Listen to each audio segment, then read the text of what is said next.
Hello, I am doctor अभिषेक त्रिपाठी। आज हम बात करने वाले हैं फ्लक्चुएटिंग ब्लड प्रेशर। जिससे बहुत कॉमन कंप्लेन होता है पेशेंट्स का, जिनको ब्लड प्रेशर होता है, काफ़ी कॉमनली आते हैं कि ब्लड प्रेशर काफ़ी वैरी करता है, काफ़ी फ्लक्चुएट करता है। कभी बहुत हाई या कभी बहुत लो ब्लड प्रेशर होता है। इसके कॉमन कारण क्या होते हैं? सडनली अचानक बीपी जंप हो जाता है, कभी अचानक कम हो जाता है। सबसे कॉमन जो कारण होता है that is non compliance with medication. अगर हम अपनी मेडिसिन प्रॉपरली नहीं लेते हैं, मेडिसिन कभी स्किप कर जाते हैं, भूल जाते हैं या छोड़ देते हैं।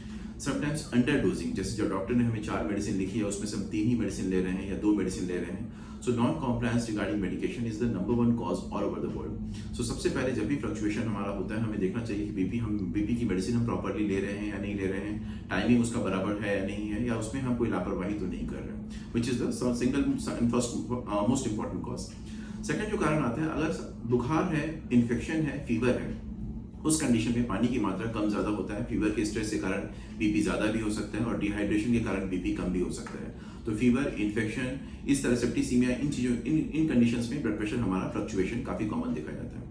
कुछ ड्रग्स हैं, ड्रग्स के साथ जो है बीपी फ्लक्चुएशन होता है, suddenly high rise in blood pressure होता है। जैसे पेन किलर मेडिसिन हमारी है, घुटने का दर्द है या कमर का दर्द है, इस तरह के पेन, या दांत में कोई आपने ट्रीटमेंट करवाया उसके बाद हम जो मेडिसिन लेते हैं, तो उसके कारण जो NSAID मेडिसिन है, पेन किलर मेडिसिन, उससे ब्लड प्रेशर हमारा जंप होता है।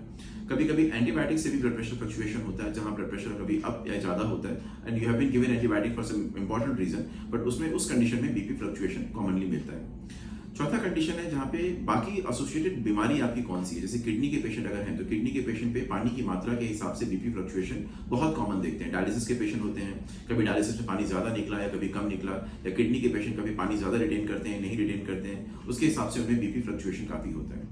न्यूरोलॉजिकली जो न्यूरो के पेशेंट होते हैं वहां पे Parkinson's disease is a very known condition जहां पे बीपी फ्लक्चुएशन काफी होता है। तो पार्किंसंस के पेशेंट भी काफी कई बार आते हैं जहां बीपी कभी होगा 80-90 और कभी बीपी 180-190 होता है। तो उस कंडीशन में भी बीपी फ्लक्चुएशन हमारा होता है। एक्सेसिव सॉल्ट इनटेक, अगर सॉल्ट इनटेक को, या हमारा डाइटरी इनडिसिप्लिन बहुत ज्यादा है, सॉल्ट इनटेक हमारा डिसिप्लिन नहीं है, तो वहां पे भी बीपी फ्लक्चुएशन हमारा काफी कॉमनली हम देखते हैं। These are the common conditions जहां पे ब्लड प्रेशर फ्लक्चुएशन होता है। जब भी आपको बीपी फ्लक्चुएशन है, you can just try to find out कि इनमें से कौन सा कारण हो सकता है। बट जब भी फ्लक्चुएशन है, please try to contact your doctor and take help of your doctor to control your blood pressure in the within normal limit.